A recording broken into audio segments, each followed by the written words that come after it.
Says so old, in fact, and like kind of feeble, that even though he's covered in clothes, he's freezing. This is funny. His servants offered to get him a young virgin to lie on him for heat. I guess everyone knows that a young virgin gives off more heat than an old hag. Just kidding. Interestingly enough, about the hag joke, they got one. Her name was a bish hag. People are clamoring who's going to take David's place. Many people are considered, but Solomon wasn't considered. He was being overlooked. But Bathsheba was pushing for it. Anyway, 135, David says Solomon will be king. Okay. Adonijah was fearful. He was one who wanted the position. Anyway, he feared for his life now that Solomon was chosen, and he was told, just be a good person, don't be wicked, and no harm will come to thee. Okay. David dies. Adonijah approached Bathsheba,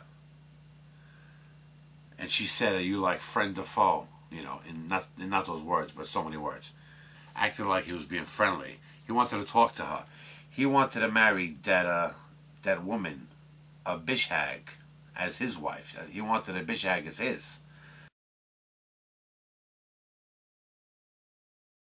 I guess he felt that Adonijah was up to no good or something.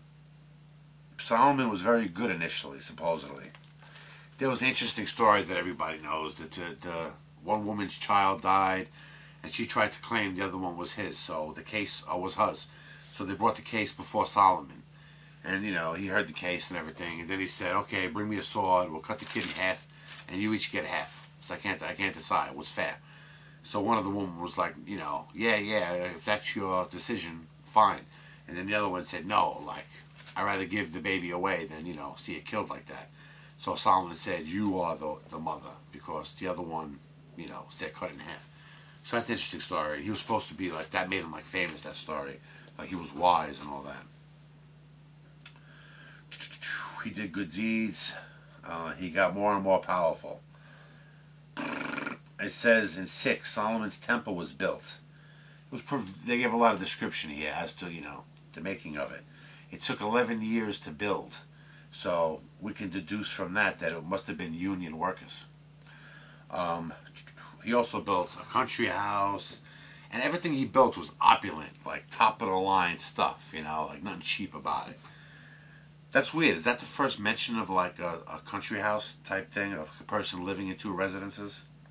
God appeared to Solomon again and warned him to stay straight, you know, don't be messing up and stuff.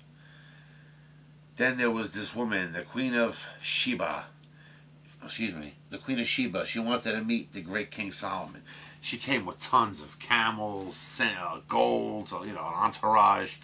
And it was funny too, the way her entourage, like, you know, all these camels, like the long, you know, extension of camels, they call it a train. So I guess that's where they got the word train from. Because, you know, a train is car after car after car. She was very impressed with him. She lavished him with gifts. He also gave her tons of stuff. Then she left. He used a lot of the stuff that she gave him to, like, just beautify his stuff he already had, you know. It says his throne was like covered with gold and had like 12 lions and stuff like that. So she must have gave him like a lot of stuff. It says here, in his old age, he had many weird women, strange women, over 700. And he even sacrificed unto their gods. It's like a recurring theme, like we see throughout this thing, that most people, you know, they start off so good, you know, good intentions, and then at the end they just go nuts or something. It's weird too. You'd imagine, like, if God himself appeared to you, like if God appeared to me, I'd be a monk. You know what I'm saying? I'd be like the most straight and narrow person that you'd ever see in this world. But these people saw God with their own eyes, or at least heard him, and they turn on him. It's kind of strange, that part, you know, it's weird. But people could be that stupid, you know. Then Joab died. I don't really know what happened to him. Maybe I didn't read it right. I really couldn't figure that out. But this part's interesting. Israel split. Judah and part of it's still called Israel. The other part's called Judah. And Solomon's dead now.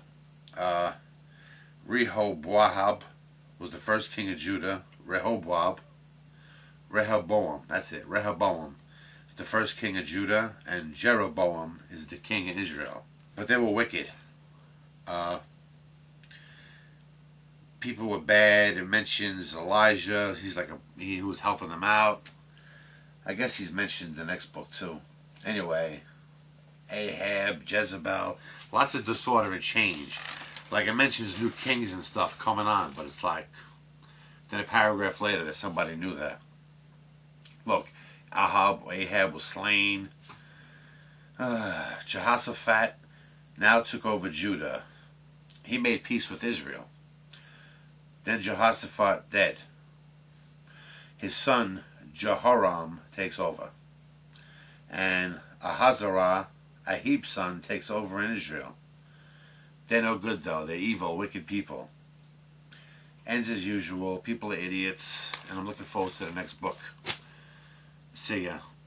And I know I'm leaving out a lot of stuff, because sometimes when I cut these videos, if I stutter too much, or if I say the wrong words, I just cut it out. You know what I'm saying? I don't think it's important that I put every single detail of every single book in these things. That's why the comments fill the gaps and the video responses could fill the gaps. So that's all. So please forgive me if the videos aren't perfect. Anyway, see you again.